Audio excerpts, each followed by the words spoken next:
5월 17일 화요일 가정예배를 하나님 앞에 드리겠습니다. 다 같이 사도신경 하심으로 우리의 신앙을 고백하겠습니다. 나는 전능하신 아버지 하나님 천지의 창조주를 믿습니다. 나는 그의 유일하신 아들 우리 주 예수 그리스도를 믿습니다. 그는 성령으로 잉태되어 동정녀 마리아에게서 나시고 본디오 빌라도에게 고난을 받아 십자가에 못 박혀 죽으시고 장사된 지 사흘 만에 죽은 자 가운데서 다시 살아나셨으며 하늘에 오르시어 전능하신 아버지 하나님 우편에 앉아 계시다가 거기로부터 살아있는 자와 죽은 자를 심판하러 오십니다. 나는 성령을 믿으며 거룩한 공교회와 성도의 교제와 죄를 용서받는 것과 몸의 부활과 영생을 믿습니다. 아멘. 다 함께 복음성가 예배합니다. 찬양하겠습니다.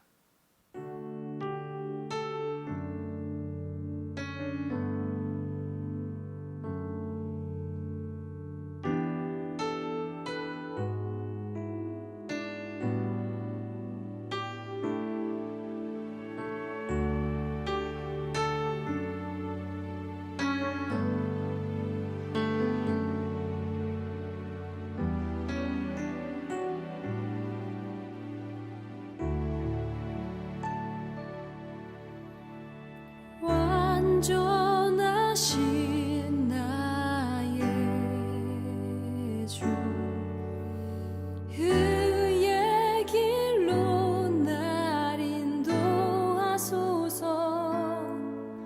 행하신 모든 일 주님의 영광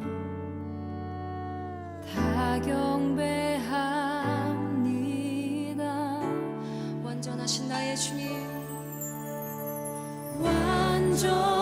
완전하신 나의 주 그의 길로 날 인도하소서.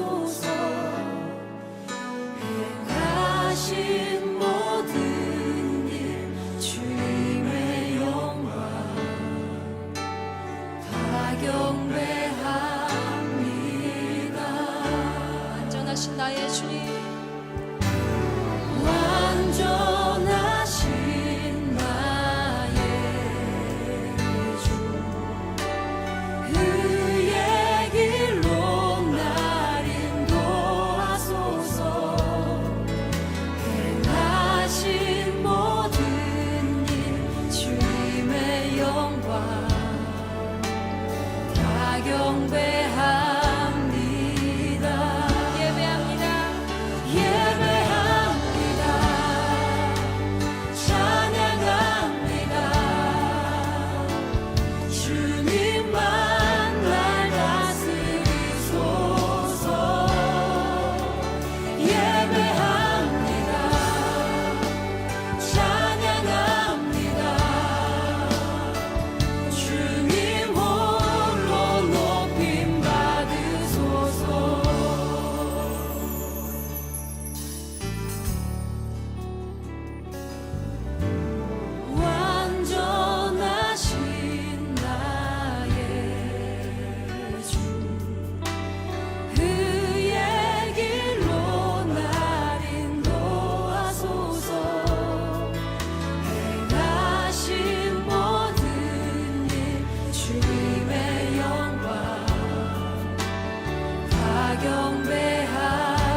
주시는 하나님의 말씀은 사무엘상 6장 19절부터 7장 2절까지의 말씀입니다.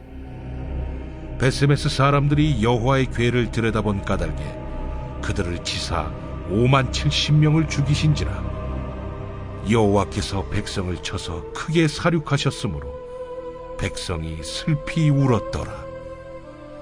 베세메스 사람들이 이르되 이 거룩하신 하나님 여호와 앞에 누가 능히 서리요? 그를 우리에게서 누구에게로 올라가시게 할까? 하고 전령들을 기럇 여아림 주민에게 보내어 이르되 블레셋 사람들이 여호와의 궤를 도로 가져왔으니 너희는 내려와서 그것을 너희에게로 옮겨가라. 기럇 여아림 사람들이 와서 여호와의 궤를 옮겨 산에 사는 아비나답의 집에 들여놓고 그의 아들 엘리야사를 거룩하게 구별하여 여호와의 궤를 지키게 하였더니 궤가 기럇 여아림에 들어간 날부터 20년 동안 오래 있은지라. 이스라엘 온 족속이 여호와를 사모하니라. 오늘 본문은 여호와의 궤를 통해 일어난 일들을 다루고 있습니다. 여호와의 궤가 블레셋 지역에 있을 때에 블레셋 사람들은 여호와의 궤로 말미암아 하나님께서 내리신 재앙을 더는 견딜 수 없게 되었습니다. 그래서 베세메스로 돌려보내기로 결정하였고 새 수레에 속건 제물을 싣고 젖먹이는 암소 2마리를 통해 보내게 됩니다. 그리고 이 여호와의 궤가 베세메스에 도착하게 되었습니다. 그런데 문제는 이곳 베세메스에서 일어나게 됩니다. 바로 베세메스 사람들이 여호와의 궤를 열어본 것입니다. 이로 인해 하나님께서 수많은 사람들을 치시게 됩니다. 그리고 이 수레를 다시 기럇 여아림으로 가져가고 아비나답의 집에 두게 된 것, 이것이 오늘 본문에 나오고 있는 전반적인 배경입니다. 고대 근동에서는 신상을 옮길 때에 수레를 실어서 이동하였습니다. 다윗도 법궤를 왕궁으로 옮기려는 1차 시도에서 수레에 실었던 것, 그것이 바로 이러한 문화적인 배경을 통해 법궤를 공경하는 올바른 자세가 바로 수레에 실어서 옮기는 것이다 라고 여겼기 때문입니다. 재앙을 경험했던 블레셋 사람들도 이 법궤를 신상의 한 종류로 여기면서 경외심을 담아 수레로 옮기게 된 것입니다. 그리고 속건 제물을 준비하게 되었는데 금으로 만든 독한 종기의 모양과 또 금으로 만든 쥐가 그것입니다. 이는 아마도 쥐를 통해서 전염병이 퍼졌다라고 생각했기 때문에 이런 것을 만든 것은 아닌가 추측해 볼 수 있습니다. 블레셋에 여호와의 궤가 있었던 것, 이 법궤가 총 7개월가량 블레셋 땅 가운데 거하게 되었는데 이는 결코 짧지 않은 시간입니다.